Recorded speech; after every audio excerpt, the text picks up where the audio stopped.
Chogo wal bakel. Ka chuji peresi. Kan ji sedusi ben. Ka ka ogor ka on yechu. Chu ye thi ke nyun magay na nyal. Pyaga loji. Me piang. La yena we bo wa dwang dwang. Ko tit puar. Ka me runwang. La yena we. Batega sul en wale. Ko puar tide. Ka wune. Ngaje lo tega nyal. Ka chia lor ka tin tuogre wa ngej. Ring mi jiang mo dom. Goro na nyun magay na. Tele nyun ba kamje. Ani nyud yo na karo. Kay no. Pyaga bain ping. Kwe jien. Mechi jikwara chop kuji. Tu waski ruwe ka nang minni. Piye chuga joge. Gweja agwa. Kanya karo. Ka top ji peresi. Kanya ji sedusi. Ka chuga roi karo. Wake ye. Awata la kon jurai mi chana nung. Ka mechi ye chuma mangach. Kwe weye. Yene de kwe ngadun. Ngurwa je karo mo enu. Tele ye mido. Ngura kene ni chublo idun. Ka chia je timenu.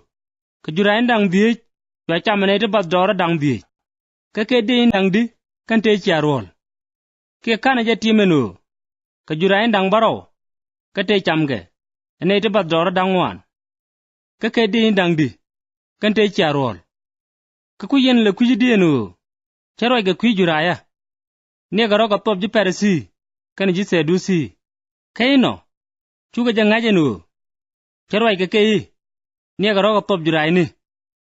Karwa je ke. Ke chia ngije ji peresi. Kan ji sedusi. Teme. Meji ye chu bere rol. Caesarea. Ke Philippi. Che ji kwara tich. Ea. Mala nada ye garan. Ka chuga wei. Lar tan nada ye. E John la lek. Ka tanki ni. E Elijah. Ka tanki ni. E Yermaya. Kiram kelga gu. Ka chuga jogi. Ka lar yene yen nga. Ka shu Simon Peter loji. E jin Masaya gat kos intik. Ka chuye jogi. Podaga ji Simon gat Jona. Ka o. Chira ma tegering. Kana riem nyude jimo.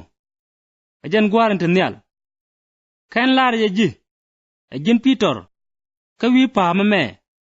En ba lwara latin. Ka chi bom les. E ba luanga tim. Ba ji kam lem ni cheng kwara nyal. Kami wi yen wi mon. Ba ja yen cheng nyal. Kami wi alun wi mon. Ba ja lun cheng nyal. Ka chwe ji kwara go ga bumenu. Tala ram bikene lare.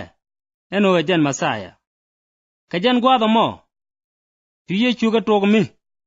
Nyuda ji kwara o. Bigro dil ga waga Jerusalem. Ka bati bay bay tingwan. Urut ka dit ji jus. Kana bod pala tindit. Amene ji gora. Ka baja nak. Ka baja jelis. Ka dionini. Ka chu Peter nangega. Ka chweje toga luk weye. Bukut ka gangaji. Kweno kut. Mama chabe me tuwa gaji. Ka chwere rit.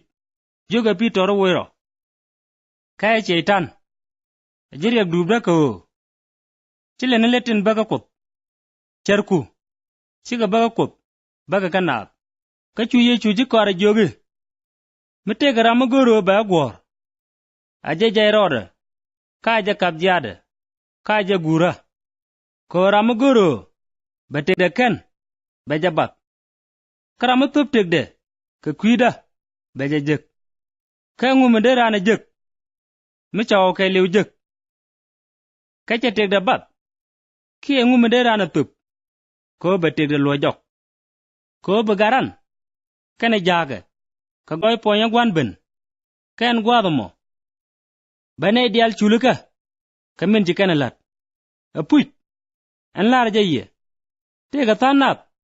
Tite chunga wana me. Tichi biliwa menemi. Chika garanen. Abere kwarde.